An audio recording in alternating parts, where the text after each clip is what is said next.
Washington DC के एक गैर मुनाफा बख्श कम्युनिटी आर्ट सेंटर का कमरा है। आप बाबा रस्टी का जोश और यहाँ पर मौजूद छोटे बच्चों की खुशी देख सकते हैं।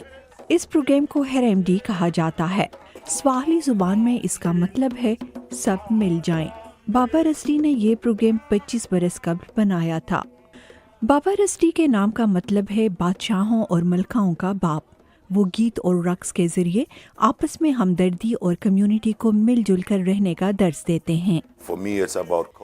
इसे आप सकाफती महारत कह सकते हैं। आप सिर्फ एक लफ्ज़ से लोगों को आपस में जोड़ सकते हैं और वो लफ्ज़ है हरम्बी। मेरे लिए मोहब्बत और लोगों को यकजा करने का जज्बा एक कुदरती कशिश रखता है। मैट डल 3 बरस तक अपने बेटे मैक्स को इस प्रोग्राम में शिरकत के लिए लाते रहे हैं। इनमें ऐसे बच्चे हैं जो लफ्ज़ अमन तक नहीं बोल सकते, लेकिन उनको पता है कि इसको कैसे दूसरों तक पहुंचाना है।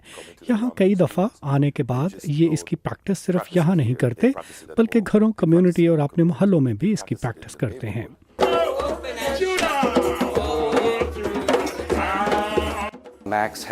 मैक्स रोज़मर्रा के कामों में बाबा रस्टी का हवाला देता है। अपने डे सेंटर में वो हकीकी तौर पर एक मुखलिस बच्चा है और ये सब इसने इस प्रोग्राम में सीखा है।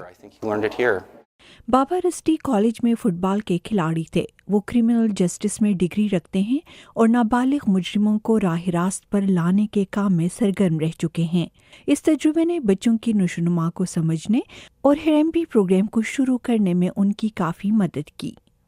एक म्यूजिकल फैमिली में वक्त गुजारते हुए बाबा रस्टी ने कई साज बजाना सीखे हैं।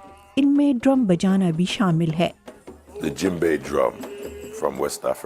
दी जम्बे ड्रम मगरबी अफ्रीका का एक साज है जो मेरे दिल के साथ धड़कता है, और जब मैं इसे बजाता हूँ तो ये मेरे दिल को मेरे नाजरीन के दिल की धड़कनों के साथ मिलाता है। यही इस ड्रम की ताकत है जो हमें इकट्ठा करती है।